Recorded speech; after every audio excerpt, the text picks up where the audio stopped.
عشق میں بازار سجانے، عشق میں کیک کاٹنے، عشق میں پہاڑیاں بنانی، رنگ و روغن اپنے اوپر ڈالنا، عشق کے اندر ناچ گانا کرنا، یہ اس کی اسلام اجازت دیتا ہے؟ خرافات کی قطعاً اسلام اجازت نہیں دیتا. ٹھیک. خواتین کا بعض سج دھج کر نکلنا اور اختلاط کی صورت میں شر کا پیدا ہونا، یہ یقیناً اس دن کی توہین ہے اور ہمیں اس سے بچنا چاہیے.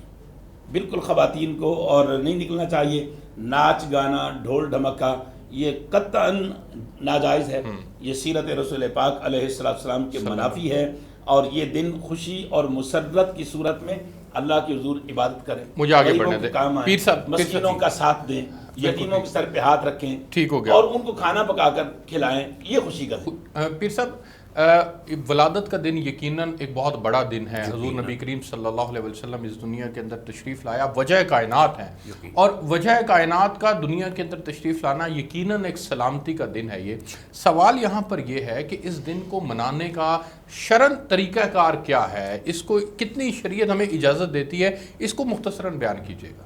دیکھیے قرآن مجید میں ارشاد ہے، قل بفضل اللہ وبرحمتہ فبذالک فلیفرحوا، کہ یا رسول اللہ صلی اللہ علیہ وآلہ وبارک وسلم آپ ارشاد فرما دیجئے کہ جس دن قل بفضل اللہ ہے کہ اللہ نے اپنے فضل سے اور اپنی رحمت سے نواز دیا تو اس پر خوشیاں مناؤ. فلیفرحوا، یہ جو خوشیاں منانا ہے یہ میرے نزدیک قرآن سے ہٹ کر نہیں ہے، تعلیمات سے ہٹ کر نہیں ہے. اس میں زیادتی جو ہے، اس میں ایکسیس کرنا جو ہے وہ غلط ہے کہ اب یہ پہاڑیاں بنانا، کیک کاٹنا، مجسمے بنانا، اور پھر وہ خانہ کعبہ اور مدینہ کی وہ تشبیہ بنانا. میں گزارش کرتا ہوں اس میں کہ یہ جو چیز ہے کہ اچھے کھانے پکانا، خود بھی کھانا، دوسروں کو بھی کھلانا، یہ تو عین حکم کی بات ہے. پھر یہ کہ گلیاں محلے بازار سجانا، گھروں کو سجانا، لائٹنگ کرنا، یہ یقیناً عین خیر کی بات ہے. لیکن جہاں آ کے بات یہ آتی ہے کہ اس میں خرافات کا دخل ہو جانا، کہ جہاں جس طرح مفتی صاحب نے بھی کہا کہ اختلاط ہے، مخلوط طور پر کسی جگہ اکٹھے ہونا، یا اس میں اس طرح کا کہ جو ہمارے معاشرے میں نامناسب چیزیں ہیں، ناواجب چیزیں ہیں، ناپسندیدہ چیزیں ہیں، ان کا اس میں آنا یہ یقیناً قطعی. پیر صاحب یہ کیا ہمارے اکابرین کی زیر سرپرستی نہیں ہو رہا؟ میں گزارش کرتا ہوں اس میں. دیکھیے میں نے جس طرح آیا مبارکہ پڑھی کہ فلیفرحوا، یہ قرآن مجید کا ایک حکم ہے کہ خوشیاں مناؤ. اب خوشی منانا نبی کریم صلی اللہ علیہ وآلہ وبارک وسلم کی اس کائنات میں آمد جو ہے کہ لولاک لما خلقت الافلاق، یا رسول اللہ صلی اللہ علیہ وآلہ وبارک وسلم اگر آپ نہ ہوتے تو میں یہ کائنات ہی تخلیق کرتا. وجہ کائنات ہے. تو نبی کریم صلی اللہ علیہ وسلم وجہ تخلیق کائنات ہیں، اور اس کائنات کی جتنی بھی خوبصورتیاں ہیں، اس کائنات میں جتنی بھی اچھائیاں ہیں، اس کائنات میں جتنے بھی رنگ ہیں، وہ صدقہ ہے ذات سید کائنات صلی اللہ علیہ وآلہ وبارک وسلم کا. اب اس میں یہ ہے کہ ان کا اس کائنات میں تشریف لانا یہ ایک مومن کے لیے اس سے بڑھ کر خوشی کی بات کوئی نہیں ہے. اور اس خوشی کو اس انداز میں منانا جو قرآن مجید کہتا ہے، جو نبی کریم صلی اللہ علیہ وسلم کا ارشاد ہے، اس کے مطابق یہ شاید دیکھیے کہ خوشی منانا، کسی نعمت کا ملنا، کسی اچھائی کا ملنا، کسی بہتری بھلائی کا ملنا. اور یہ قرآن مجید کا چھوٹی سی بات کہ قرآن مجید کا ارشاد ہے، لَإِن شَكَرْتُمْ لَأَزِيدَنَّكُمْ، تم شکر ادا کرتے رہو تمہیں مزید ملتا رہے گا. اور اگلی جو آیا مبارکہ ہے یہ بہت کم ہے قرآن مجید میں کہ جہاں خیر کی بات کی ہو اس کے بعد کہ وَلَئِن كَفَرْتُمْ إِنَّ عَذَابِي لَشَدِيدٌ، کہ اگر تم کفر کرو گے، انکار کرو گے تو میرا عذاب بڑا سخت ہے.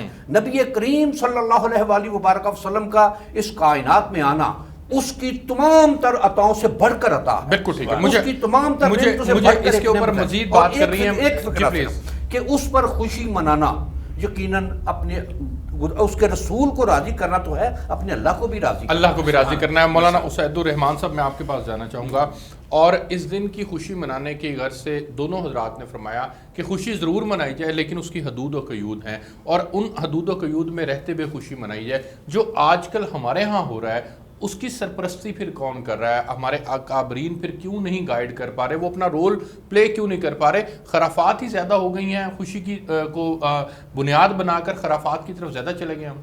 دیکھیں جی، اسلام جو ہے افراد و تفرید سے منع کرتا ہے. ٹھیک. اسلام راہ اعتدال ہے، اسلام جو ہے راہ اعتدال ہے. بے شک. اگر ہم عزم نو کے ساتھ اس ماہ ربیع الاول میں یہ عزم کریں اور آئندہ کے لیے اس کے اوپر ہم باقاعدہ محنت بھی کریں، توجہ بھی دیں کہ وہ جو حضور صلی اللہ علیہ وسلم کی بعثت کے مقاصد تھے جس کو سورہ بقرہ میں بیان کیا گیا، ربنا وبعث فیہم رسولا کے اندر سب سے پہلے آپ کا مقصد یہ تھا کہ حضور نبی کریم صلی اللہ علیہ وسلم یتلو علیہم آیاتک، یعنی مبلغ اعظم بن کر آپ نے اسلام کی دعوت دی، اور یعلمہم الکتاب کے اندر معلم اعظم بن کر آپ نے لوگوں کو اصل میں جو دین، جو اسلام، جو اللہ کی قربت کے جو ذرائع ہیں وہ سارے بتا دیے. اور والحکمہ کے اندر حضور صلی اللہ علیہ وسلم کی جو مسنونہ زندگی ہے، میں اس کے اوپر یہ کہا کرتا ہوں کہ اس آیت مبارکہ کے اندر حضور کی جو بعثت کے 4 مقاصد ہیں وہ بیان کر دیے اور بتا دیا کہ مبلغ اعظم، معلم اعظم، والحکمہ کے اندر مرشد اعظم، اور وَيُزَكِّيهِمْ کے اندر مصلح اعظم حضور صلی اللہ علیہ وسلم کی ذات ہے. اگر ہم ان مقاصد کو پورا کر رہے ہیں تو پھر تو مفہوم پورا ہو رہا ہے. لیکن اگر ہماری ان مقاصد کی طرف توجہ بھی نہیں جا رہی آج، یعنی محبت کا نام لینا، دم بھرنا، یہ الگ چیز ہے، لیکن فَاتَّبِعُونِی کا جو عملی طور پر یعنی جو اتباع کی طرف اور اطاعت کی طرف ہم نہیں آ رہے، تو گویا ہمارے اندر وہ کمی کوتاہی آج بھی موجود ہے. اور ہمیں آج محبت رسول صلی اللہ علیہ وسلم کے ساتھ ساتھ اطاعت اور اتباع کی طرف بھی آنا چاہیے. محمد کی غلامی دین حق کی شرط اول ہے، اگر ہو اس بے خامی تو سب کچھ نامکمل ہے. اصل میں بات یہ ہے کہ حضور صلی اللہ علیہ وسلم کی محبت میں آپ کی اطاعت اور اتباع کی طرف توجہ دلائی جائے. اور جتنی دیکھیں یہ جتنی خرافات، جتنی یہ برائیاں جو ہو رہی ہیں، ہمیں آج ان کی طرف بھی توجہ دلانی ہے. کسی شاعر نے بڑی پیاری بات کہی ہے، ہوں لاکھوں سلام مساقہ پر بت لاکھوں جس نے توڑ دیے، دنیا کو دیا پیغام سکون طوفانوں کے رخ موڑ دیے. اس ہادی برحق نے کیا کیا نہ دیا انسانوں کو، دستور دیا، منشور دیا، کچھ راہیں دی کچھ موڑ دیے. قرآن دستور ہمارے پاس ہے، قرآن منشور ہمارے پاس ہے. تو ہمیں قرآن پاک کے اوپر اور حضور صلی اللہ علیہ وسلم کی تعلیمات جو ہیں ہمیں ان کی طرف توجہ دینی ہے اور انہی کے اوپر ہمیں عمل پیرا ہونا ہے. ہماری دنیا بھی بنے گی اور آخرت کے اندر بھی فوز و فلاح ہوگی. مجھے ایک بریک پہ جانا ہے جی، بریک سے واپس آتے ہیں. تو پھر محبت رسول صلی اللہ علیہ وسلم کے جو بنیادی طور پر تقاضے ہیں اس کے اوپر بات کریں گے. اس کے اندر سب سے بڑا تقاضا اتباع رسول صلی اللہ علیہ وسلم کا تقاضا ہے. ہم محبت میں آ کر بہت کچھ کرنے کے لیے تیار ہو جاتے ہیں. ہمیں اپنا سر تن سے جدا کرنا آسان لگتا ہے حضور نبی کریم صلی اللہ علیہ وسلم کی محبت میں، لیکن نماز پڑھنا بھی حضور نبی کریم صلی اللہ علیہ وسلم کا حکم ہے، اور ماں باپ کا ادب کرنا بھی انہی کا حکم ہے. دھوکہ دہی نہ کرنا، جھوٹ نہ بولنا اور دیگر جتنی خرافات ہیں ان سے بچنا بھی حضور نبی کریم صلی اللہ علیہ وسلم کا حکم ہے. وہ ہمیں مشکل کیوں لگتا ہے؟ ایک بریک لیتے ہیں، بریک سے واپس آئیں گے تو یہیں سے کنٹینیو کریں گے. میرے ساتھ رہیے گا.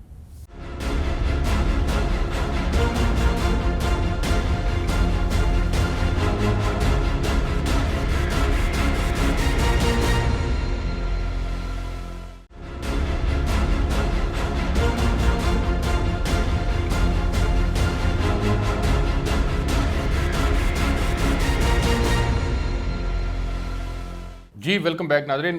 مفتی صاحب، کیا وجہ ہے محبت رسول صلی اللہ علیہ وسلم میں گردن کٹوانا تو میرے لیے آسان ہے لیکن نماز پڑھنا مشکل ہے، فجر کے لیے اٹھ کے مسجد میں جانا میرے لیے مشکل ہے، دھوکہ دہی نہ کرنا، ناپ تول میں کمی کرنا اور دیگر معاملات وہ کرنا میرے لیے آسان ہے، شراب پینا آسان ہے، زنا کرنا آسان ہے، لیکن عشق رسول میں گردن کٹوانا میرے لیے جو ہے وہ مشکل ہے، یہ آسان ہے. کیا وجہ ہے؟ ہم جو بنیادی تقاضے ہیں ان کی طرف کیوں نہیں جا رہے؟ کیا تعلیمات کی کمی ہے؟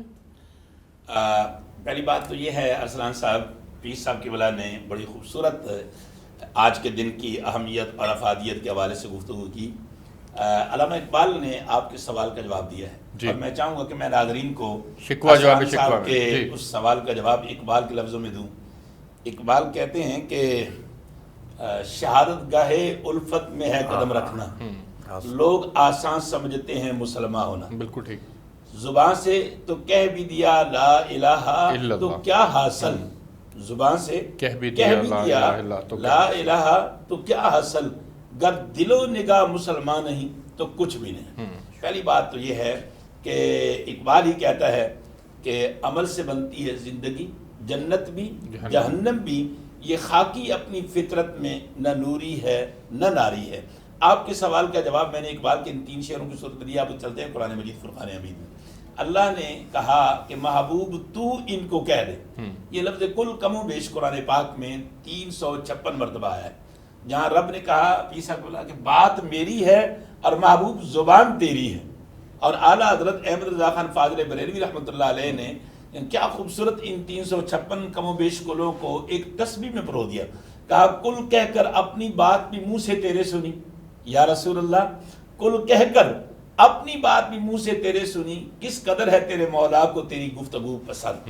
اب آپ کے سوال کا جواب قرآن دیتا ہے، نبی پاک علیہ السلام کو اللہ نے کہا محبوب تو کہہ دے فَاتَّبِعُونِي يُحْبِبْكُمُ اللَّهُ، یہ دعویدار جو محبت ہے نا، انہیں کہیے کہ اگر یہ چاہتے ہیں کہ اللہ ان سے محبت کرے یا اللہ کے محبوب ہوں تو پھر اس محبت کا تقاضا یہ ہے کہ یہ آپ کی اتباع کریں، سچ بولیں، جھوٹ سے بچیں، حلال کھائیں، حرام سے بچیں، یتیم کے سر پہ ہاتھ رکھیں، اس کا مال کھانے سے بچیں، پڑوسی کے دکھ درد میں شریک ہوں، اس کے ساتھ حسد کرنے سے بچیں، اور اسی طرح کے تمام بے شمار جتنے معاملات ہیں، معاشرت ہے اور ان کے اوپر ٹھیک ہے میرے محبوب تیری اتباع کر لیں، میں پھر کیا کروں گا، یغفر لکم، میں ان کو معاف کر دوں گا، ذنوبکم، ان کی خطاؤں میں یہی آپ سے جاننا چاہ رہا ہوں، آج کے دن کی مناسبت سے ہمیں اس بات پر زیادہ زور نہیں دینا چاہیے ہمیں بالکل اس بات کہ عملی زندگی کو ہم اپنے اندر لائیں، اتباع رسول صلی اللہ علیہ وسلم کی جانب آگے بڑھیں؟ یہ میں نے وہ تو پہلے کہا کہ علامہ اقبال کہتے ہیں کہ یہ خاکی اپنی فطرت میں نہ نوری ہے نہ ناری، عمل سے زندگی بنتی ہے، جنت بھی اور جہنم بھی۔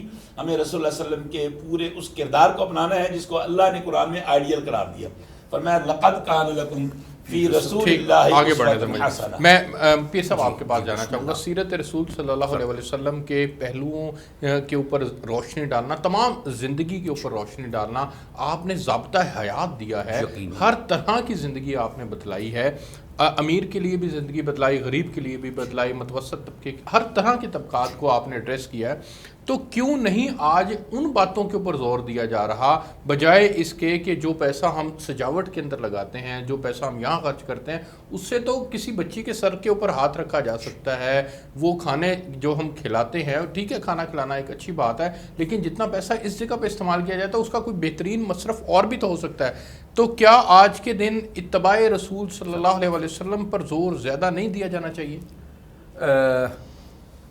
ارسلان صاحب بات آپ کی بالکل ٹھیک ہے، لیکن اس میں ایک بات گزارش کروں گا کہ اسلام وہ دین ہے جو نبی کریم صلی اللہ علیہ وآلہ وبارک وسلم اس کائنات میں لے کر آئے، اور آپ کا ایک ارشاد ہے کہ انما بعثت لاتمم مکارم الاخلاق، سبحان اللہ، میں لوگوں کے اخلاق سنوارنے کے لیے آیا۔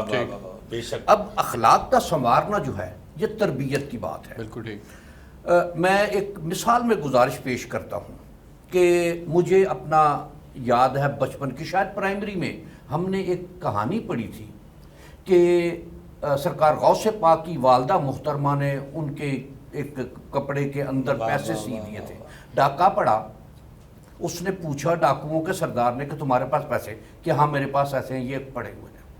کھولا تو وہ پیسے مل گئے۔ سردار نے پوچھا کہ یہ تو نے کیوں نہیں چھپا لیا؟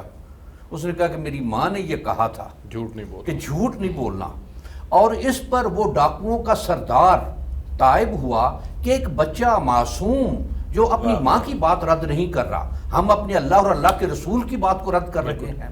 اب یہ شاید دیکھیے کہ جو تربیت کا معیار ہے ہمارے ہاں، وہ سب سے پہلا تربیت کا معیار ہے ماں کی گود۔ کیا وہ معیار اس طرح رہا جس طرح کا آج سے 50 60 70 سال پہلے کا تھا؟ کیا اس کے بعد مسجد آتی ہے، کیا مسجد میں وہ کردار رہا؟ اس کے بعد سکول مدرسہ کچھ بھی آتا ہے، کیا استاد کا وہ کردار رہا؟ پھر اس کے بعد معاشرہ آ جاتا ہے، اور اب اس معاشرے میں ایک شاید دیکھی جائے کہ ہمارا ٹیلی ویژن، ہم یقیناً ٹیلی ویژن پر بیٹھے گفتگو کر رہے ہیں، ٹیلی ویژن کے لیے ہی گفتگو کر رہے ہیں اور ٹیلی ویژن ناظرین کے لیے گفتگو کر رہے ہیں، لیکن کیا بحیثیت مجموعی دیکھا جائے تو کیا یہ کردار بچوں کی تربیت کے لیے کافی ہے؟ بچوں کو بگاڑنے کے لیے نہیں ہے یہ، بچوں کے اخلاق، بچوں کے اقوال، بچوں کی تربیت، وہ تو استعمال کی بات ہے نا سر، کہ ہم اس کا استعمال جس طرح مرضی کر لیں، چاہے درست کر لیں چاہے غلط کر لیں، غلط، بالکل میں وہی بات گزارش کر رہا ہوں، لیکن اس میں یہ بات دیکھی جائے گی کہ تربیت کے لیے ہم کیا سورسز استعمال کر رہے ہیں۔ جب تربیت ہمارے ہاں ایسی ہوگی کہ جس میں دین کے معاملات جو ہیں وہ بالکل ایک طرف ہٹ گئے، میں ایک مثال گزارش کرتا ہوں کہ میرا پوتا 6 سال کا 6.5 سال کا ہے، میں کرسی پر بیٹھ کر نماز پڑھتا ہوں، میری بیوی بھی کرسی پر بیٹھ کر نماز پڑھتی ہے۔ اب ایک دن یہ ہوا کہ وہ آیا اور اس نے یہ کہا کہ جی مجھے کرسی بچھا دو، میں نے نماز پڑھنی ہے۔ اس نے جس طرح سے دیکھا، اپنے دادا دادی کو دیکھا، اس نے ویسے کیا۔ یہ شے ہے کہ جب اس کو یہ بتایا، اب وہ ایک اتفاق کی بات ہے کہ اس کا والد بھی کرسی پر کہ اس کو گھٹنے میں چوٹ لگی تھی تو وہ کرسی پر ہی۔ اب یہ شے ہے کہ اس نے دیکھا کیا، اور یہ شے دیکھیے کہ بچہ جو شے دیکھتا ہے وہ اس کو زیادہ اثر کرتی ہے بجائے سننے کے، بالکل ٹھیک، جتنی وہ سنتا ہے۔ اب اس میں نبی کریم صلی اللہ علیہ وآلہ وبارک وسلم کی ذات مبارک کا اگر ہم ایک جائزہ لیں تو وہاں جہاں تعلیم ہے وہاں تربیت بھی ہے، جہاں تربیت ہے وہاں یہ تلقین بھی ہے کہ ہر شے۔ اب ایک میں گزارش کرتا ہوں کہ ایک موقع پر آپ ایک جگہ گئے جہاں غلے کا گندم کا ڈھیر پڑا ہوا تھا، بہت اچھی گندم لگ رہی تھی، آپ نے اس کے اندر ہاتھ ڈالا اور اندر سے نمی جب محسوس تو اس کو پوچھا کہ یہ کیا ہے، اندر نمی کیوں ہے؟ کہ بارش ہوئی ہے کچھ دیر پہلے، میں نے اس کو پلٹا دیا اور یہ کہا کہ یہ غلط کام ہے۔ بالکل ٹھیک، یہ ملاوٹ میں آ جاتی ہے بات۔ اب اس میں دوسری اگلی بات جو ہے کہ ہم محبت میں دم تو بہت بھرتے ہیں، نعرہ تو بہت لگاتے ہیں کہ غلامی رسول میں موت بھی قبول ہے، اور یقیناً اگر ہمیں اس غلامی میں موت آ جائے تو اس سے بڑی موت ہمارے لیے کوئی ہو نہیں سکتی۔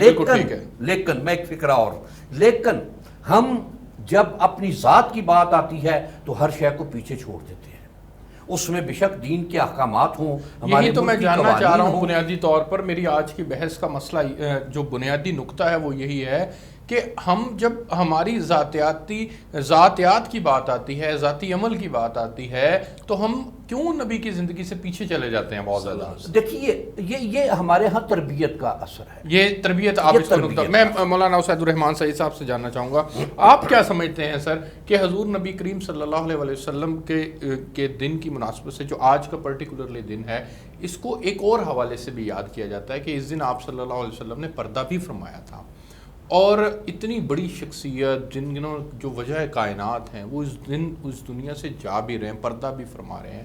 تو جب پردہ فرمانے کی بات آتی ہے تو کچھ ایک حلقہ احباب کا یہ بھی ماننا ہے کہ یہ دن زیادہ سے زیادہ اس طرح سے گزارنا چاہیے کہ ہم اپنی زندگیوں کا احاطہ کریں کہ حضور نبی کریم صلی اللہ علیہ وسلم کی مبارک زندگی کو میں نے کتنا اپنی زندگی کا حصہ بنایا، ان پر درود پاک زیادہ سے زیادہ کثرت سے پڑھے جائیں، اور جو چیزیں میں عشق کی بنیاد پر نہیں کر پا رہا، عمل بنیادی طور پر عشق کا ایک پہلو ہوتا ہے، اگر میں عمل نہیں کر پا رہا زندگی میں تو اس عمل کو اپنی زندگی کا حصہ بناؤں۔ تو اس کے اوپر آپ کا کیا موقف ہے سر؟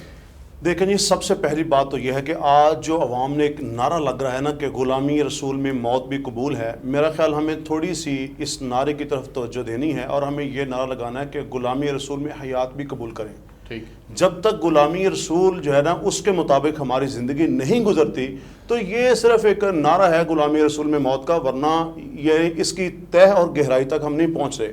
دوسری بات یہ ہے کہ حضور صلی اللہ علیہ وسلم کی رحلت کی، وفات کی، آپ کی پیدائش کی، تو اگر آپ تاریخ کا، سیر کی کتابوں کا مطالعہ کریں گے تو حضور نبی کریم صلی اللہ علیہ وسلم کی جو ولادت ہے اس کے لیے مختلف جو روایات ملتی ہیں، 8 کا بھی ہے، 9 کا بھی ہے، 12 کا بھی ہے، لیکن حضور صلی اللہ علیہ وسلم کی جو رحلت ہے وہ سب کے نزدیک، تمام مسالک کے مکاتب کے نزدیک وہ 12 ربیع الاول ہی ہے۔ اور میں ایک قول جو سیدنا صدیق اکبر رضی اللہ تعالیٰ عنہ کا قول ہے وہ میں پیش کرنا چاہتا ہوں کہ آپ نے حضور صلی اللہ علیہ وسلم کی رحلت کے اوپر فرمایا تھا کہ آپ کی زندگی بھی پاک، آپ کا دنیا سے جانا بھی پاک۔ حضور صلی اللہ علیہ وسلم کی جو سیرت طیبہ ہے وہ ولادت سے لے کر بلکہ ولادت سے پہلے سیدنا عیسیٰ علیہ السلام جو وَمُبَشِّرًا بِرَسُولٍ يَأْتِي مِن بَعْدِ اسْمُهُ احمد، ہمیں اس کو بھی دیکھنا ہے. ہمیں سیدنا ابراہیم علیہ السلام کی دعاؤں کو جو انا ثمرۃ دعوت ابی ابراہیم، حضور صلی اللہ علیہ وسلم خود فرما رہے ہیں کہ میں اپنے باپ ابراہیم علیہ السلام کی دعاؤں کا ثمرہ بن کے آیا ہوں، ہمیں ان کو بھی دیکھنا ہے. اور حضور صلی اللہ علیہ وسلم کی جو اطاعت اور اتباع والی زندگی میں دیکھنا ہے. آج سب سے بڑا بگاڑ یہ ہے کہ ہم جو اصل چیز جو عقائد ہیں، جو اعمال ہیں، جو اخلاق ہیں، اس طرف ہماری توجہ نہیں ہے. اور جب حبشہ میں وفد جاتا ہے صحابہ اکرام رضوان اللہ تعالیٰ علیہم اجمعین کا، نجاشی کے دربار میں کھڑے ہو کر جو حضرت جعفر طیار رضی اللہ تعالیٰ نے جو جملے کہے تھے، میں سمجھتا ہوں کہ وہ جو جملے اور وہ جو ان کی تقریر ہے، ہمیں اس کو دیکھنا ہے. اور وہ بڑی ڈائریکشن انہوں نے درست کر دی کہ ہم وہ لوگ تھے جو شجر و حجر کو پوچھتے تھے، یعنی کہا کہ ہمارے عقائد درست نہیں تھے، اور معاشرتی برائیاں بیان کی کہ یہ معاشرے میں برائیاں تھیں. انہوں نے آ کر ہمارے عقائد درست کیے، ہمارے اعمال درست کیے، اور خاص طور پہ جو توجہ دلائی کہ کیا تھا کہ حضور صلی اللہ علیہ وسلم نے ہمیں رشتوں کا احترام سکھایا، صلہ رحمی سکھائی. پورے قرآن کا خلاصہ رسلان صاحب یہی ہے. حضور صلی اللہ علیہ وسلم کی زندگی سیرت طیبہ کے مطابق اخلاق سے اوپر اعمال اور اعمال سے اوپر عقائد. اگر ہمارے عقائد، ہمارے اعمال، ہمارے اخلاق درست نہیں ہیں تو یہ جناب صرف باتیں ہیں. اور میں صرف اس کے ساتھ ایک بات میں اور کہ آج مسئلہ یہ ہے کہ ہمارے منبر و محراب سے جو مسلکی، جو فروعی، جو فقہی اختلافات لوگوں کے سامنے جا رہے ہیں، خدارہ ان کو چھوڑ کر ہم حضور صلی اللہ علیہ وسلم کی سیرت طیبہ کے وہ والے پہلو بیان کریں جس کے اندر صلہ رحمی ہو اور ہماری جو معاشرتی برائیاں ہیں اس کا خاتمہ ہو اور اصلاحی پہلو لوگوں کے سامنے بیان کیا جائے. یہی بنیادی طور پر نقطہ ہے کہ ہمیں آج کے دن اس بات کو خصوصی طور پر اپنے ممبر و محراب سے اس کے اوپر زور دینا. ایک بریک لیتے ہیں جی، بریک سے واپس آتے ہیں. تو حکومت نے عشرہ رحمت للعالمین منانے کا جو فیصلہ کیا ہے اس کو اپنے اکابرین سے جاننے کی، علماء کرام سے جاننے کی کوشش کریں گے کہ ان کی نظر میں یہ حکومت کا ڈیسیژن کتنا ضروری اور اہم ڈیسیژن ہے، اور اس سے جو ہے وہ ہم حضور نبی کریم صلی اللہ علیہ وسلم کی سیرت کے پہلوؤں کے اوپر ان 10 دنوں کو اسپیسیفکلی کر کر اگر ہم بات کرتے ہیں تو کیا مقاصد کا حصول ممکن ہے کہ نہیں، اس پہ بات کریں گے. میرے ساتھ رہیے گا.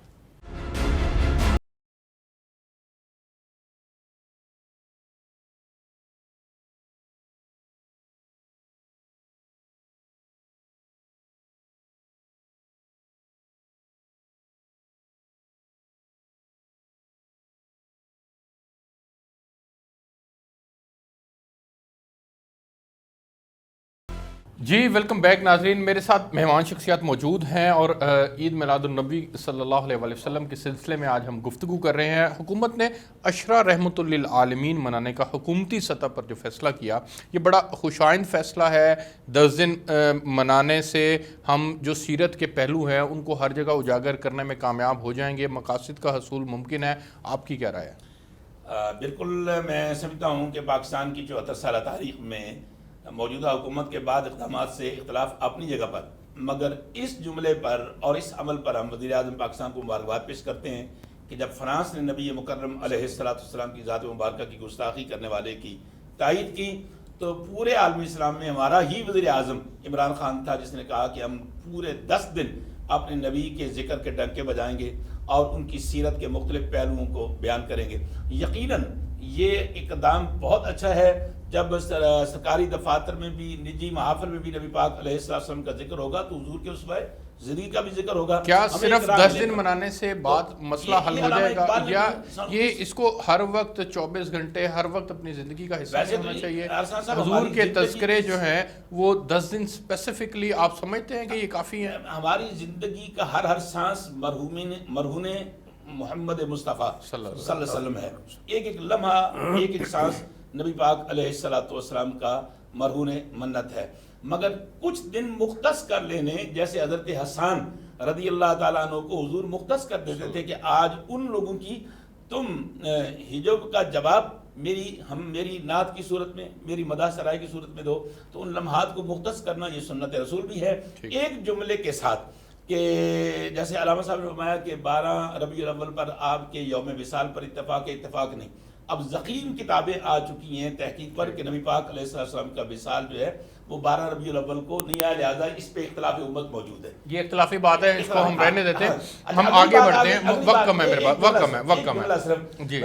موجودہ چونکہ حکومت ریاست مدینہ بنانے کا تو یہ اس کی جانب میں قدم ہے، آپ یہ کہہ رہے ہیں. پیر صاحب آپ کیا سمجھتے ہیں کہ عشرہ رحمت للعالمین منانا جو ہے یہ مقاصد کے حصول میں ہمیں کامیابی دلائے گا؟ اور جس طرح سے اسلامو فوبیا کا مسئلہ دنیا بھر میں ہو چکا ہے، یہ حضور کے تذکرے تو ہر وقت کرنے کی ضرورت نہیں ہے، اس کو باقاعدہ ہر وقت اپنا روزانہ کے معمول کا حصہ نہیں بنانا چاہیے؟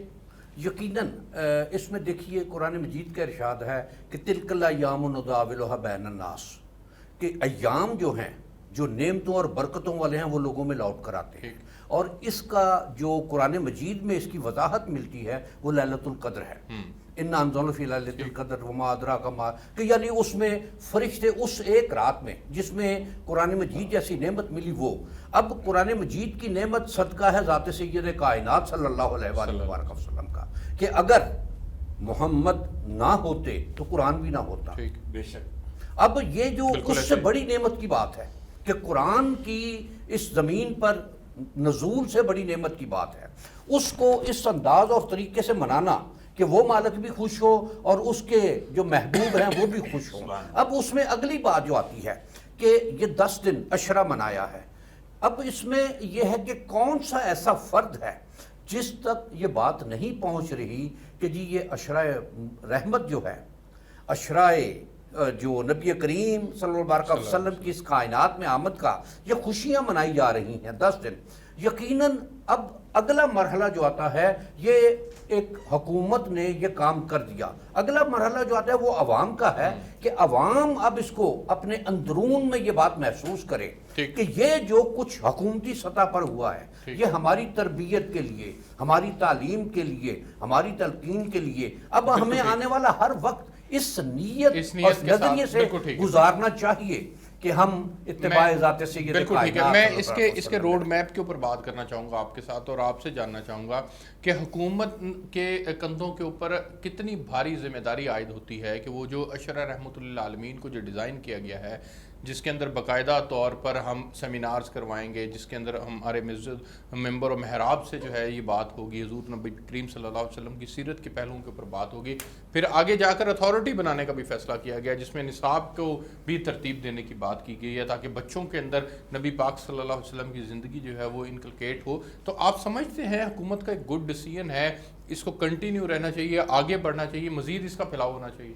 دیکھیں جی، حضور صلی اللہ علیہ وسلم جو ہیں وہ ساری انسانیت کے لیے آپ کی زندگی میں اسوہ حسنہ موجود ہے. تو میں سمجھتا ہوں کہ جو حضور صلی اللہ علیہ وسلم کی جو ذات کریمہ ہے نا، وہ کسی نے بڑے پیارے انداز میں کہا کہ ہر کوئی احترام تک پہنچا، کون ہے جو ان کے مقام تک پہنچا، ذکر ان کا ہمیشہ جاری رہا، یہ کب کہاں اختتام تک پہنچا. اس کے لیے صرف 10 دن کی بات نہیں ہے. میں سمجھتا ہوں کہ اگر آج ہماری گورنمنٹ جو ہے اس عشرے کے اوپر بات کر رہی ہے تو گورنمنٹ کو اس عشرے سے بہتر یہ ہے کہ جو ریاست مدینہ کی جب بنیاد ڈالی گئی حضور صلی اللہ علیہ وسلم نے، وہ جو بنیادی تقاضے جو تھے ریاست مدینہ کے ان کو پورا کرنا ہے. حضور صلی اللہ علیہ وسلم نے جو فرمایا تھا نا کہ آپ نے فرمایا کہ افشوا السلام اطعموا الطعام، سلام کو پھیلاؤ، لوگوں کو کھانا کھلاؤ. تو میرا خیال یہ ہے کہ ہماری جو گورنمنٹ ہے اگر وہ آج ہمارے جو معاشی جو نظام ہے ہمارا جو تباہ ہو رہا ہے، جو مہنگائی بڑھ رہی ہے، اگر وہ اس طرف توجہ دینا، مہنگائی کو کنٹرول کرے، غریب کے منہ میں لقمہ جائے، تو میرا خیال یہ ہے کہ وہ عملی طور پر اس بات کو پیش کرے تو پھر تو وہ تقاضے پورے ہو سکتے ہیں. ورنہ یہ جو 10 دن کی بات ہے اس سے کچھ بھی نہیں ہوگا. میں سمجھتا ہوں کہ اصل حضور صلی اللہ علیہ وسلم کی جو سیرت طیبہ دیکھیں، آپ صلی اللہ علیہ وسلم نے جس چیز کے کرنے کا حکم دیا عملی طور پر آپ نے خود اپنے آپ کو پیش کیا. حضور صلی اللہ علیہ وسلم نے اگر یہ فرمایا کہ سود کی حرمت کا اعلان، تو آپ نے چچا کے سود کا فرمایا کہ وہ ختم ہو گیا. آپ نے اگر قاتل کے لیے کہا کہ اس کے معافی کے لیے قصاص کا اگر کہا تو آپ نے چچا حضرت میرے حمزہ رضی اللہ تعالیٰ عنہ کو اس کو پیش کیا. تو میرا خیال یہ ہے کہ آج ہمیں عملی طور پر اپنی ذات کو پیش کرنا ہے. اگر ہم نام لیتے ہیں ریاست مدینہ کا تو پھر ہمیں اس ریاست مدینہ کو فالو کرنا ہے جس کی بنیاد حضور صلی اللہ علیہ وسلم نے رکھی تھی اور خلفائے راشدین کے دور میں پھر اس کے اوپر ورق ہوا تھا. تو پھر تو وہ کام تھی. تینوں مہمانوں کا بہت شکریہ. ناظرین میں حکومت نے لنگر خانے تو کھول رکھے. ٹھیک ہے، آپ تینوں مہمانوں کو بہت شکریہ. ناظرین آپ نے پروگرام دیکھا. حضور نبی کریم صلی اللہ علیہ وسلم کی ولادت کا دن اگر اس کا جشن منایا جاتا ہے تو ہمارے جو پینلسٹ تھے ان کا ماننا یہ تھا کہ اس کی حدود و قیود ہیں، محبت اور عشق کی بھی حدود و قیود ہیں، ہم لمٹس کو کراس نہ کریں۔ ہمارے مسجد ممبر و محراب سے یہ گفتگو نہیں ہوتی جو آج ہم پریکٹیکلی دیکھ رہے ہیں، اور یہ اگر ہم اس کو اپنے عمل کے اندر لاتے ہیں، اتباع رسول صلی اللہ علیہ وسلم کو اپنے عمل میں لاتے ہیں، تو یہ بنیادی طور پر محبت کا سب سے اعلیٰ درجہ ہے، اور محبت کے اعلیٰ درجے کے اوپر پہنچنے کے لیے نبی پاک صلی اللہ علیہ وسلم کی زندگی کو اپنی زندگی کا حصہ ہمیں بنانا ہوگا۔ ان کلمات کے ساتھ میں آپ سے اجازت چاہوں گا، آپ سے نیکسٹ ویک ملاقات ہوگی، تب تک کے لیے اللہ حافظ۔